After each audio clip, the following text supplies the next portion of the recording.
大家好，欢迎来到公子视频，我是公子沈。今天有一个特别有意思的事儿跟大家聊聊啊，就是我今天去 Costco 这个商场去购物，然后看到了一个中国制造的地球仪，然后我就发现这个地球仪上边的台湾不仅是被看作是中华人民共和国的一部分，它的这个名字都变成了台湾 DAO， 就是台湾岛的汉语拼音。然后台北呢，它也不叫英文的台北啊，不是 TAIPEI，而是 TAIBEI 啊，台北啊，特爱台，波 A 北。然后呢，这个台湾海峡就更有意思了，本来叫台湾 Street， 英文啊，它变成了台湾和爱海西亚峡，台湾海峡。这说明什么？说明它要把台湾海峡、把台湾岛啊全部变成汉语拼音，意思就是这是我们中华人民共和国当中的一部分啊，就跟波伊北、京津一样啊，就跟石昂上、和爱海一样啊，这些地方都是汉语拼音嘛。但是如果你要用国际通用的英文的方式，比如台湾 Street 或者是台北啊这样的词汇，那不显示台湾属于这个国际社会大家庭的一员，那等于就是属于台独了嘛。从中国的角度来讲啊，他就要把台湾给全部的中国化、大陆化啊，所以就变成汉语拼音。所以我觉得特别有意思啊，而且这个地球仪还不只是在中国卖，它要卖到全世界去。你发现了吗？我在加拿大多伦多的 Costco 的商场里边能够看到这个地球仪，这个地球仪的说明、这个包装什么全部都是英文，说明这是销往国外的。但是它在这个地球仪上面做了手脚，它利用了所谓中国制造的产品，对吧？它地图、地球仪，对吧？这些东西都是中国制造的嘛，所以它就等于夹带私货，把自己的这个政治观点、意识形态强加在这个产品上边，然后输往全世界。这其实就是中共对台湾的某一种认知战啊，也是一种舆论战。当然了，我觉得这种做法呢，这种小动作呢，意义不是很大，因为台湾不是中国的一部分，这是国际共识，大家都知道，台湾有自己的总统，有自己的军队，有自己的民主制度。但是他这些小动作呢，我觉得也不能忽视，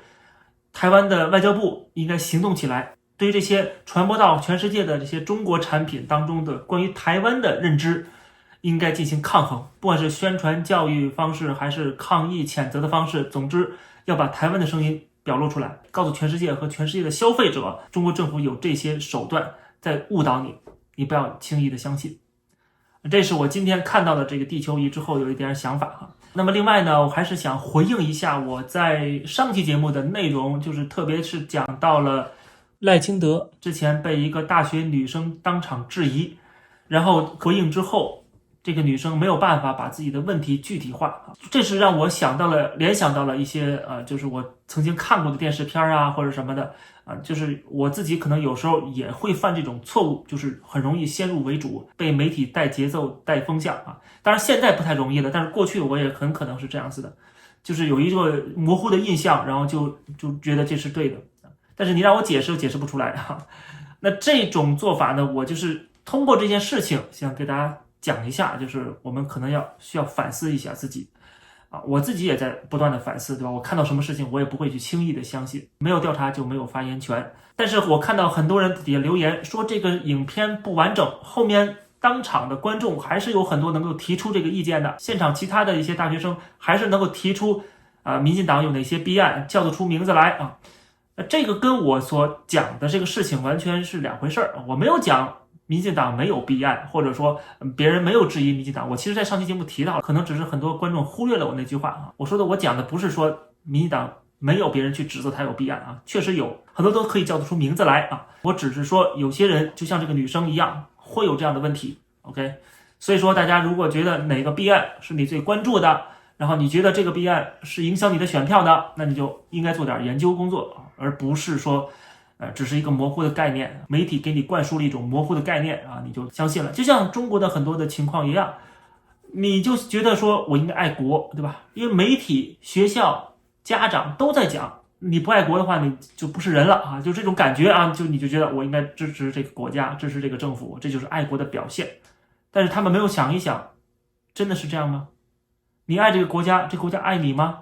对吧？爱国怎么把它具体化？爱国家是爱这个政府或爱这个政党吗？对吧？这就叫爱国吗？所以很多中国人没有这个概念嘛，他只是有一个模棱两可的一个模糊的想法，我应该爱国，但是他不知道应该怎么爱，甚至连国家这个词的定义他都不清不楚。这不就是小粉红的最大的问题吗？所以在这我就说看到了那个视频啊，看到那个影片，我就是有点这种想法跟大家分享一下。至于这个女孩回答不出来之后，寻求其他人的帮助，其他人是不是帮助了她，提出了一些弊案的名字啊？那不在我讨论的范围之内，也不是我谈论的重点问题。OK，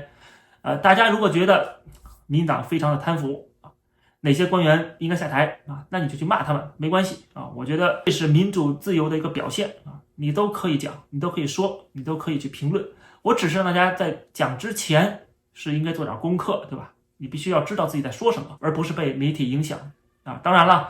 我还是那句话，在底下留言的人，我不知道你是真的台湾人还是假台湾人啊，因为五毛粉红们他们也都是接到了任务，装成台湾人在骂民进党，甚至通过造谣的方式骂民进党贪腐，骂民进党独裁，骂民进党无能等等等等等，他的目的就是要把民进党拉下马，因为民进党是共产党最痛恨的对象。其实有一个很大的原因，就是民进党的政治的立场，或者说他们对台湾的这种国家战略，实际上是反映了台湾的民意以及整个国际的共识。这是共产党最害怕的地方。比方说过去将近8年蔡英文所做的加强台湾的国防，加强跟美国的关系，加强在国际舞台的影响力，这些都让中国共产党非常的忌惮。他们最害怕的就是这，他们最害怕的就是台湾去中国化。他们必须通过反对所谓的台独来证明共产党在中国的执政合法性。我们要明白这一点，就是如果你连这个国家的主权都没有办法去维护的话，你在党内都没有说服力，对不对？所以说他们必须要通过攻击台独，对吧？渗透到台湾影响台湾的大选，对吧？选出一个不挑战共产党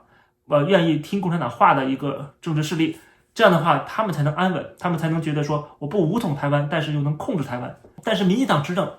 中国控制不了，所以他们就很着急，他们非常的着急，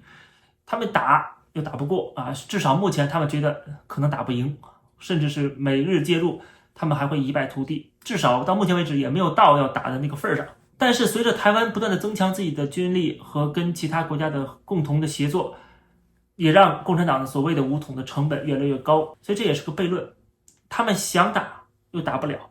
打不了的话呢，眼看着台湾跟中国渐行渐远啊，其实这种渐行渐远是跟整个国际格局的变化有关系，是美国跟中国渐行渐远，是中国和其他的专制独裁国家的这个专制阵营和自由阵营之间的渐行渐远啊，这也是导致了台湾肯定跟中国不可能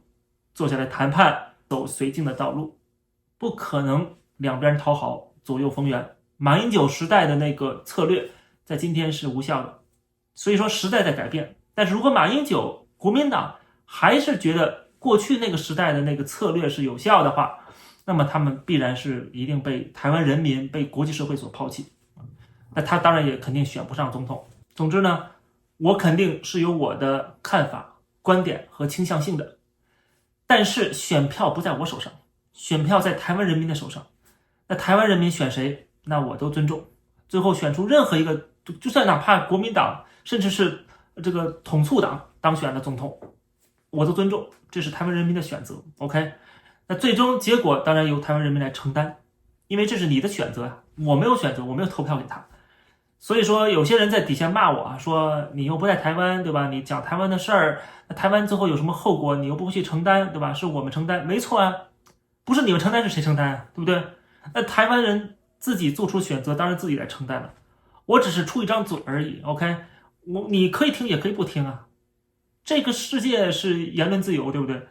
谁都可以发表自己的观点跟看法，不一定非得是在台湾的人才能够评论这件事情，全世界人民都可以评论。美国的媒体不能评论台湾事务吗？当然可以了。所以说讲这种话的人，我觉得是想把我嘴给堵住，但是这是没有用的啊！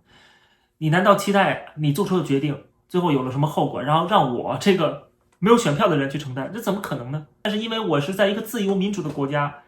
我是支持普世价值的。台湾在东亚地区可以说又是一个代表普世价值的这样的一个对抗专制的堡垒，那我当然要支持台湾，支持台湾去捍卫自己的主权，因为捍卫台湾主权就是捍卫了普世价值，又符合我的价值观，又符合我的利益，所以我当然希望台湾能够坚守阵地。然后我呢，正是因为有这种期待，所以我愿意讲出我的观点，供台湾人参考。如果大家觉得我说的有道理，就传播这样的理念，让台湾的执政者也好，或者选民也好，了解我的这些观点和看法。那么如果你觉得我胡说八道，说的没有道理的话，那你可以不相信，然后你就按照自己的利益、自己的选择去做出这个决策，